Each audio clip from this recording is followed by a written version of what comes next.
آج ہم ایک بہت ہی مختصر لیکن گہری تحریر پر بات کر رہے ہیں۔ عنوان ہے دعا اور صبر کی تاثیر۔ اور یہ اس بارے میں ہے کہ جب حالات مشکل ہوں تو دعا اور صبر یہ کیسے کام آ سکتے ہیں۔ تحریر میں ایک طرح کی آپ کہہ لیں ایک تصویر کھینچی گئی ہے۔ کوئی بھی ہو سکتا ہے، مرد، عورت، لڑکا، لڑکی، کسی مشکل میں ہے، مطلب بیماری ہو سکتی ہے، غربت، یا جیسے امتحان کا سخت وقت، اور کافی کوشش، کافی پریشانی کے بعد لگتا ہے جیسے اچانک کچھ بدل گیا، جیسے ایک دم بارش ہو گئی یا کہیں سے مدد آ گئی یا شفا مل گئی۔ تو سوال یہ ہے، اس تحریر کے حساب سے یہ جو اچانک مثبت تبدیلی آتی ہے، اس کے پیچھے کیا چیزیں ہیں، کیا عوامل ہیں؟ جی، یہ واقعی ایک دلچسپ پہلو ہے جس پر یہ تحریر زور دیتی ہے۔ مصنف کے مطابق اس تبدیلی کی بنیاد میں چار آپ کہنے اہم ستون ہیں۔ پہلا ہے صبر، یعنی مشکل وقت کو ہمت سے سہنا، برداشت کرنا۔ اچھا، صبر تو کیا یہ صرف مطلب خاموشی سے سہ جانا ہے، یا اس میں کچھ اور بھی ہے؟ تحریر کیا کہتی ہے؟ بہت اچھا سوال کیا آپ نے۔ دیکھیں، تحریر کے مطابق یہ صرف وہ کہتے ہیں بے بسی والا انتظار نہیں ہے، نہیں، بلکہ یہ ایک طرح کی فعال کیفیت ہے، اللہ کی مرضی پر رہتے ہوئے حالات کا سامنا کرنا۔ اور اسی سے جڑی ہوئی دوسری بات آتی ہے نفس پر قابو۔ نفس پر قابو؟ جی، یعنی اپنی جو بے چین خواہشیں ہوتی ہیں، غصہ ہے، مایوسی ہے، ان جذبات کو قابو میں رکھنا۔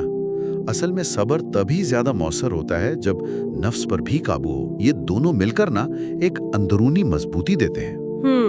یعنی اندر سے خود کو سنبھالنا، مضبوط رکھنا، یہ تو سمجھ آتا ہے۔ لیکن کیا یہ تحریر صرف اسی اندرونی کیفیت کی بات کرتی ہے، یا باہر کے عوامل، جیسے آپ نے دعا کا ذکر کیا تھا شروع میں؟ بالکل بالکل، اندرونی مضبوطی اپنی جگہ، لیکن تحریر دو اور بہت اہم عناصر بتاتی ہے۔ تیسرا ہے سچی دعا۔ سچی دعا؟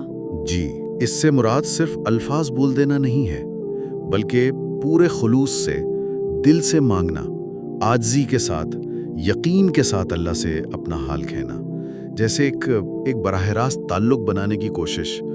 اور چوتھا عنصر وہ اسی سے جڑا ہوا ہے، ایمان کی طاقت۔ ایمان یعنی یقین؟ ہاں، اللہ کی رحمت پر، اس کی قدرت پر پختہ یقین کہ وہ حالات کو بدل سکتا ہے۔ تو تحریر یہ کہتی ہے کہ جب یہ چاروں چیزیں، صبر، نفس پر قابو، سچی دعا اور پختہ ایمان، جب یہ اکٹھی ہوتی ہیں تو یہ مل کر ایک خاص قسم کی روحانی قوت پیدا کرتی ہیں، اور یہ قوت پھر بظاہر ناممکن حالات میں بھی وہ کوئی مثبت تبدیلی لا سکتی ہے، کوئی غیر متوقع مدد، کوئی راستہ کھول سکتی ہے۔ تو گویا یہ تحریر ایک پورا طریقہ بتا رہی ہے، اندرونی طور پر مضبوطی، صبر اور نفس پر قابو، اور ساتھ میں اللہ پر مکمل توکل، یعنی سچی دعا اور ایمان، اور یہ سب مل کر مشکل سے نکالنے کا ذریعہ بن سکتے ہیں۔ یہ تو ایک بڑی پر امید بات ہے۔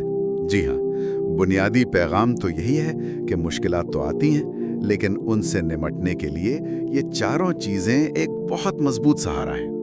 اور یہاں سے ایک اور دلچسپ سوچ نکلتی ہے۔ اچھا، وہ کیا؟ کیا یہ ممکن ہے کہ جب انسان صبر اور ایمان کی اس خاص کیفیت میں ہوتا ہے تو شاید اس کا ان مثبت تبدیلیوں کو دیکھنے کا، محسوس کرنے کا انداز ہی بدل جاتا ہو؟ مطلب وہ ان چیزوں کو نوٹ کرنے لگتا ہے جو پہلے نہیں کر رہا تھا۔ بالکل، شاید وہ ان چھوٹی چھوٹی غیر متوقع مہربانیوں کو، ان راستوں کو زیادہ صاف دیکھ پاتا ہے جو پہلے شاید نظر انداز ہو رہی تھیں۔ یہ ایک غور طلب بات ہے جو اس تحریر کے مول پیغام سے بھی تھوڑا آگے جاتی ہے۔